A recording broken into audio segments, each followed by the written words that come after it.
विचार करा, एका आईच्या डोळ्यासमोर तिचा 7 वर्षाचा एकुलता एक मुलगा शेवटच्या श्वासासाठी तडफडत आहे.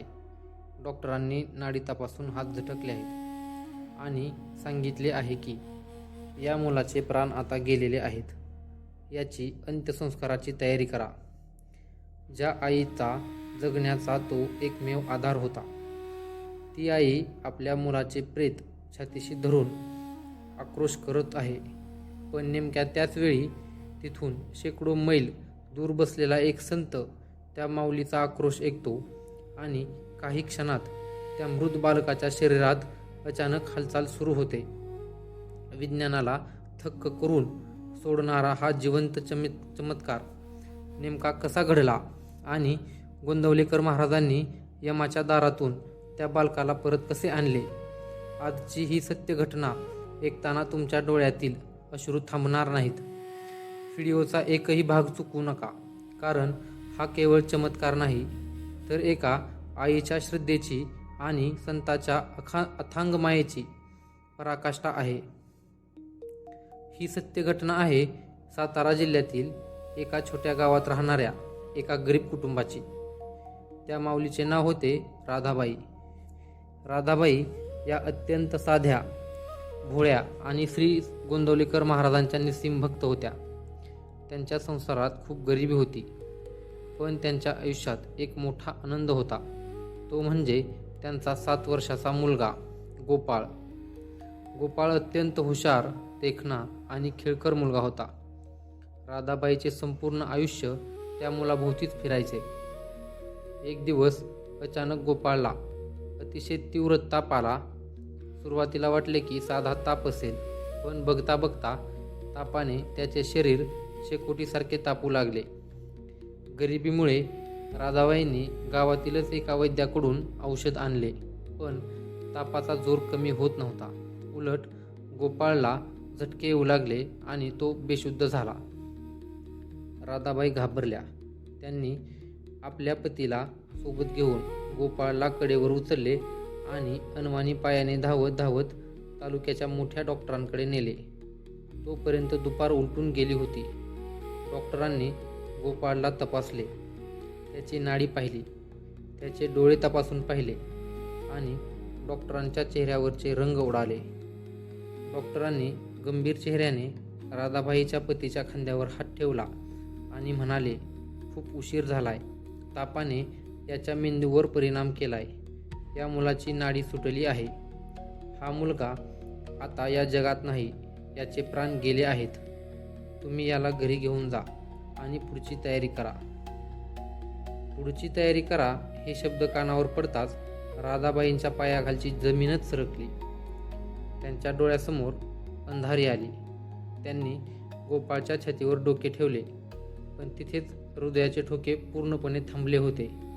त्याचे शरीर हळूहळू थंड पडू लागले होते. राधाबाईचा आक्रोश सुरू झाला. त्या मोठ्याने ओरडल्या, डॉक्टर साहेब, असे काय बोलता? माझा गोपाळ मला सोडून कसा जाईल? काहीतरी करा. त्याला एक इंजेक्शन द्या. माझे प्राण घ्या, पण माझ्या पोराला जिवंत करा. पण डॉक्टरांनी हताश होऊन मान खाली घातली. विज्ञान तिथे संपले होते. सगळ्यांनी सांगितले की आता रडून उपयोग नाही. मुलाला घरी घेऊन चला आणि अंत्यसंस्कार करा. गोपाळचे शरीर वाड्याच्या ओट्यावरून आणून ठेवण्यात आले. शरीर नातेवाईक जमा झाले. लाकडे गोळा केली जाऊ लागली. संपूर्ण गावात शोककळा पसरली होती, पण राधाबाईचे मन हे स्वीकारायला तयार नव्हते. त्यांच्या मनात अचानक त्यांच्या सद्गुरूंचा म्हणजेच श्री गोंदवलेकर महाराजांचा चेहरा चमकला. त्यांना आठवले की महाराज नेहमी म्हणायचे, रामावर भार टाका, तो कधीच कोणाचा घात करणार नाही. राधाबाईंनी त्या रडणाऱ्या गर्दीतून उठून थेट गोपाळच्या मृत शरीरापाशी धाव घेतली. त्यांनी नातेवाईकांना बाजूला सारले. त्यांनी गोपाळचे ते थंड पडलेले शरीर आपल्या मांडीवर घेतले आणि आकाशात पाहत अत्यंत आर्ततेने कंठ फुटून गोंदवलेच्या दिशेने ओरडल्या, माझ्या गोंदवलेकर माऊली, धाव. अरे बाबा, तू तर म्हणायचास ना की राम रक्षण करतो, मग माझ्या पोटच्या गोळ्याला माझ्या डोळ्यासमोर यम कसा घेऊन गेला. लोक तुझ्या नावावर हसतील बाबा. डॉक्टर म्हणतात माझा गोपाळ मेला, पण जोपर्यंत तुझा हात माझ्या पाठीवर आहे माझा मुलगा मरूच शकत नाही. धाव माझ्या राजा, माझ्या लेकराचे प्राण परत आण. त्या माऊलींची ती हाक इतकी अंगावर काटा आणणारी होती की तिथल्या प्रत्येकाच्या डोळ्यात पाणी आले. ती हाक साधी नव्हती. तो एका आईच्या काळजाचा तुकडा होता. आणि नेमका त्याच वेळी तिथून मैलोन मैल दूर असलेल्या गोंदवल्याच्या मठात एक अद्भुत घटना घडली. महाराज आपल्या ओट्यावर बसून भक्तांशी बोलत होते.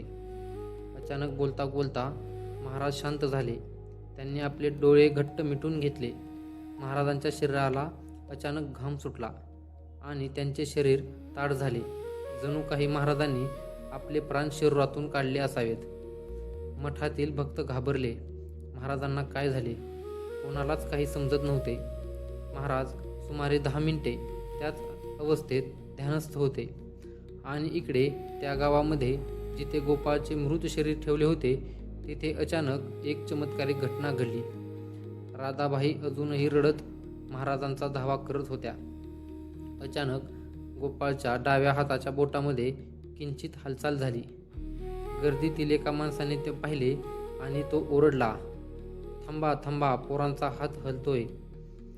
सगळेजण धावत पुढे आले आणि काय आश्चर्य, गोपाळच्या छातीवर पुन्हा एकदा हृदयाचे ठोके ऐकू येऊ लागले. त्याचे जे शरीर बर्फासारखे थंड पडले होते त्यात पुन्हा उबदारपणा यायला लागला. हळूहळू गोपाळने एक मोठा श्वास घेतला आणि जणू काही तो गाढ झोपेतून उठला असावा तसे त्याने आपले डोळे उघडले. तो उठून बसला आणि थेट आपल्या आईच्या गळ्यात पडला. आई, मला खूप तहान लागली ग. हे पाहताच संपूर्ण वाड्यात एकच गदारोळ उडाला. लोक आनंदाने रडू लागले. हा तर साक्षात चमत्कार आहे. मेलेला मुलगा जिवंत झाला. ज्या डॉक्टरांनी त्याला मृत घोषित केले होते ते डॉक्टर जेव्हा धावत आले तेव्हा गोपाळला जिवंत चालताना पाहून त्यांच्या हातातील स्टेथोस्कोप जमिनीवर गळून पडला. विज्ञानाचा पराभव झाला होता आणि एका आईच्या श्रद्धेचा विजय झाला होता. काही दिवसांनी जेव्हा गोपाळ पूर्णपणे बरा झाला तेव्हा राधाबाई आणि त्यांचे पती गोपाळला घेऊन गोंदवलेच्या दर्शनासाठी आले. त्यांनी मठात पाऊल ठेवले तेव्हा महाराज ओठ्यावर बसून गोड हसत होते. राधाबाईंनी गोपाळला महाराजांच्या पायावर घातले आणि स्वतः महाराजांच्या चरणांवर डोके ठेवून रडू लागले. महाराजांनी गोपाळला उचलून आपल्या मांडीवर बसवले आणि राधाबाईकडे पाहून म्हणाले, राधाबाई, खूप मोठी परीक्षा घेतली ग रामाने तुझी. त्या दिवशी तुझा आक्रोश ऐकून मला थेट यमाच्या दारापर्यंत जावे लागले. जर तू त्या दिवशी रामावर संशय घेतला असतास तर आज हा गोपाळ इथे नसता. पण तुझ्या विश्वासाने रामाला आणि या देहाला खेचून तिथे आणावे लागले. हा गोपाळ माझाच आहे, काळजी करू नकोस. मठातील इतर भक्तांनी जेव्हा विचारले की महाराज, त्या दिवशी तुम्ही ध्यानस्थ का झाला होता, तेव्हा महाराजांनी सांगितले की माझ्या या लेकराचे प्राण परत आणण्यासाठी मला सूक्ष्म रूपाने तिथे जावे लागले होते. तर भाविकांनो, विचार करा, जो संतांवर आणि भगवंताच्या नामावर अढळ विश्वास ठेवतो, मृत्यू देखील त्याचे काही वाकडे करू शकत नाही. संकट कितीही मोठे असले तरी तुमची हाक जर शुद्ध असेल तर तुमची माऊली तुम्हाला वाचवण्यासाठी धावून येणारच. तुम्हाला गोंदवलेकर महाराजांचा हा डोळ्यात पाणी आणणारा जिवंत चमत्कार कसा वाटला? तुमच्याही कुटुंबावर कधी महाराजांची अशी कृपा झाली आहे का? आम्हाला कमेंट बॉक्समध्ये श्रीराम जय राम जय जय राम लिहून नक्की कळवा. हा व्हिडिओ आवडला असेल तर लाईक करा, चॅनलला सबस्क्राईब करा आणि हा भावपूर्ण व्हिडिओ तुमच्या सर्व मित्रपरिवारासोबत शेअर करा. श्रीराम जय राम जय जय राम. श्रीराम जय राम जय जय राम.